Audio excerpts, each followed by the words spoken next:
Hello guys, ഞങ്ങളുടെ ചാനലായ റിനു റിച്ചു വ്ളോഗ്സിലേക്ക് ഏവർക്കും സ്വാഗതം.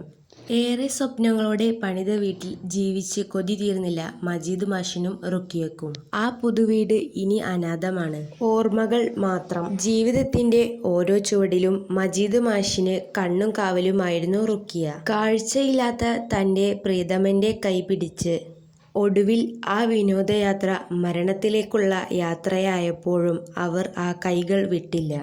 1 മാസം മുമ്പ് മാത്രം താമസം തുടങ്ങിയ ആ പുതുവീട് ഇന്ന് അനാഥമാണ്. ആ വലിയ വീടിനുള്ളിലെ സന്തോഷം ഇത്ര വേഗം അണഞ്ഞു പോകുമെന്ന് ആരും കരുതിയില്ല.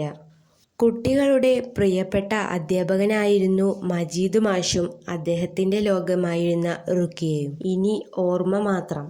മരണമേ, നീ എത്ര ക്രൂരമാണ്. പക്ഷേ ആ സ്നേഹത്തിനു മുമ്പിൽ നീ തോറ്റുപോയിരിക്കുന്നു. കാരണം അന്ത്യയാത്രയിലും അവർ ഒപ്പമുണ്ട്, ഒരുമിച്ച്. നോവായി മജീദ് മാഷ്. 7 സഹോദരിമാരുടെ ഏകതണൽ മായുമ്പോൾ വാൽപ്പാറയിൽ ആ കൊടുംവളവിൽ വിധി തട്ടിയെടുത്തത് ഒരു അധ്യാപകനെ മാത്രമല്ല, ഒരു വലിയ കുടുംബത്തിന്റെ ആകെത്തുകയായിരുന്ന സ്നേഹനിധിയായ ഒരു മനുഷ്യനെ കൂടിയാണ്. കണ്ണിലെ വെളിച്ചം കുറവായിരുന്നെങ്കിലും ആ ശാരീരിക പരിമിതികളെ തന്റെ നിശ്ചയദാർഢ്യം കൊണ്ട് തോൽപ്പിച്ച മജീദ് മാഷ് 7 സഹോദരിമാരുടെ ഏകതണലായിരുന്നു. സ്വന്തം കുടുംബത്തിന് മാത്രമല്ല, ചുറ്റുമുള്ളവർക്കും താങ്ങും തണലുമായി മാറിയ അദ്ദേഹം ഒരു നാടിന് മുഴുവൻ പ്രിയപ്പെട്ടവനായിരുന്നു.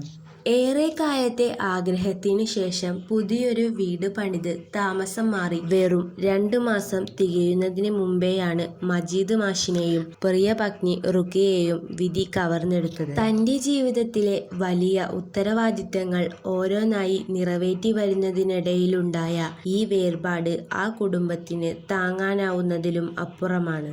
കാഴ്ച പരിമിതിയുള്ളവരുടെ ഉന്നമനത്തിനായും പാവപ്പെട്ടവരെ സഹായിക്കാനും എപ്പോഴും മുൻപന്തിയിലുണ്ടായിരുന്ന ആ വലിയ മനുഷ്യന്റെ വിയോഗം ഒരു തീരാനൊമ്പരമായി ഇന്നും അവശേഷിക്കുന്നു.